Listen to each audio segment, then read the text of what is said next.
Indian വിമാന കമ്പനികളായ air ഇന്ത്യയും ഇൻഡിഗോയും പശ്ചിമേഷ്യയിലേക്കും യൂറോപ്പിലേക്കും നിർത്തിവെച്ച സർവീസുകൾ പുനരാരംഭിച്ചു. ഇറാനും ഇസ്രായേലും വെടിനിർത്തൽ അംഗീകരിച്ചതോടെ സംഘർഷ സാധ്യത കുറഞ്ഞത് മുൻനിർത്തിയാണ് നടപടി. ബുധനാഴ്ചയോടെ ഗൾഫ് രാജ്യങ്ങളിലേക്കുള്ള സർവീസുകൾ പൂർണ്ണമായി സാധാരണ നിലയിലേക്ക് കൊണ്ടുവരാനാകുമെന്നാണ് പ്രതീക്ഷയെന്ന് എയർ ഇന്ത്യ അറിയിച്ചു.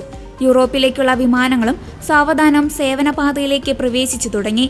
അമേരിക്ക, കാനഡ പോലുള്ള രാജ്യങ്ങളിലേക്കുള്ള സർവീസുകൾ എത്രയും വേഗം തുടങ്ങാൻ നടപടിയുണ്ടാകുമെന്നും കമ്പനി എക്സിൽ കുറിച്ചു. ഗൾഫിലേക്കുള്ള സർവീസുകൾ സാധാരണ സമയക്രമത്തിലേക്ക് വരുന്നതായി ഇൻഡിഗോ വ്യക്തമാക്കി. അതേസമയം വഴിതിരിച്ചുവിടുന്നത് തുടരുന്നുണ്ട്. ഇറാൻ വ്യോമമേഖലയിലെ യാത്രാ നിരോധനം ഇപ്പോഴും തുടരുകയാണ്. ഇത് യാത്രാസമയം കൂടാൻ കാരണമാകുന്നുവെന്നും ഇൻഡിഗോ അറിയിച്ചു.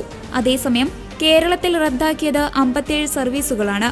ചൊവ്വാഴ്ച കേരളത്തിൽ നിന്നും തിരിച്ചുമുള്ള 57 സർവീസുകളാണ് റദ്ദാക്കിയത്.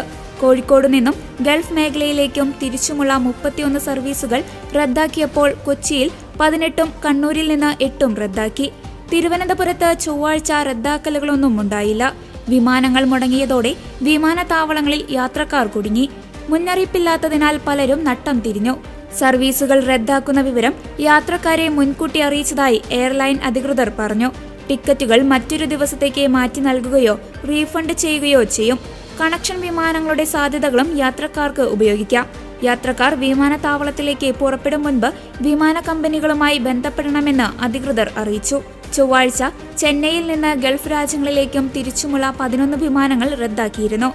ഒരറിയിപ്പുണ്ടാകുന്നതുവരെ ഗൾഫിലേക്കുള്ള സർവീസുകൾ നിർത്തിവെച്ചതായി ഖത്തർ എയർവേസ് വൃത്തങ്ങൾ അറിയിച്ചു. ബംഗളൂരു അന്താരാഷ്ട്ര വിമാനത്താവളത്തിൽ തിങ്കൾ, ചൊവ്വ ദിവസങ്ങളിലായി 16 അന്താരാഷ്ട്ര വിമാന സർവീസുകൾ റദ്ദാക്കിയിട്ടുണ്ട്. മംഗളൂരുവിൽ നിന്നും തിരിച്ചും 6 സർവീസുകൾ ചൊവ്വാഴ്ച റദ്ദാക്കിയിരുന്നു.